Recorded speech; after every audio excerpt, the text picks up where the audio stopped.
Every legend leaves a trace. Some linger in memory, others in things that were never meant to fall into human hands. In the Myths Belief Store, you'll find artifacts, talismans, and relics steeped in the darkness of ancient faiths. Enter if you dare to touch what is forgotten and terrifying. Link in the description.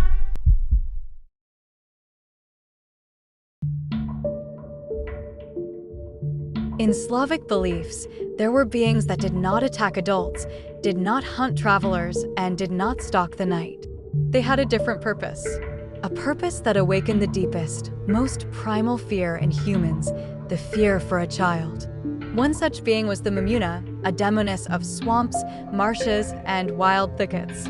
A phantom who, according to legend, stole newborns and left her own sickly, deformed changelings in their place. In this episode, we tell the story of a creature that needed no strength or violence. All she required was a moment of a mother's inattention and a shadow passing behind the window. Mamuna was one of the most unsettling figures in Slavic demonology. Unlike night spirits, she acted during the day, most often at dawn or in the early afternoon. People believed she lived in swamps, peat bogs, and dense forests where sunlight barely reached the ground.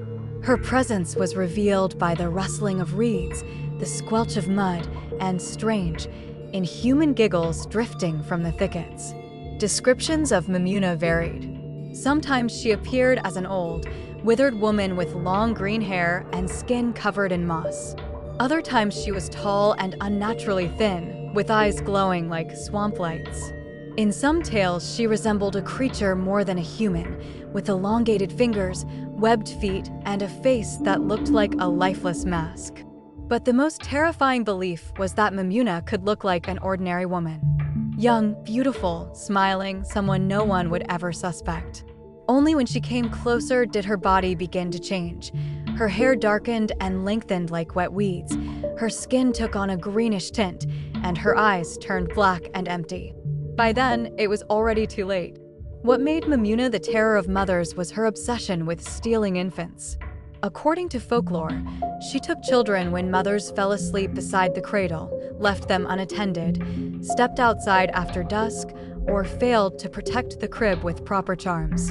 In place of a healthy child, she left a changeling, her own weak and deformed offspring. Such a child cried endlessly, did not grow, refused food, and had unnaturally large, cold eyes. Its skin felt like swamp water, and its cry sounded more like a croak than a human voice. According to legend, Mamunas could not raise their own children. They were too fragile, too wild, too bound to the other world. That is why they sought human infants, the only ones capable of surviving in their realm. Their own offspring were doomed to slowly wither away. Slavic families used many methods to protect their children from Mamuna.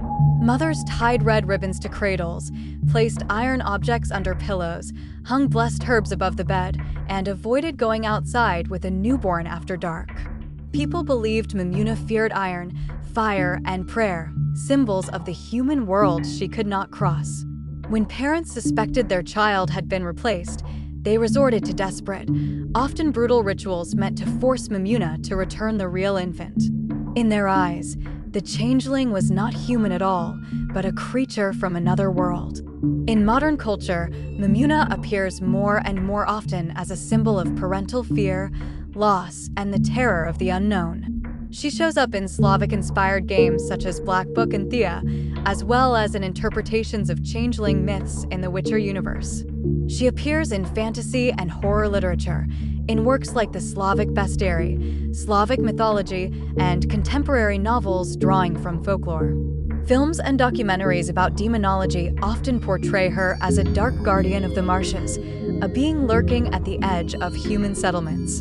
Her image, a woman with green hair standing knee-deep in a swamp, holding a child that is not her own, has become one of the most haunting symbols of Slavic horror.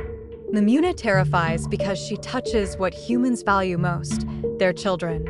She embodies fear of loss, helplessness, and the wild forces of nature that lie beyond human control. But now the question is yours. Is Mamuna merely a legend meant to protect infants, or an echo of ancient beliefs about beings that truly lived on the border between worlds? Don't forget to leave a like under the video and subscribe to the channel to stay up to date with more dark stories. See you in the next episode.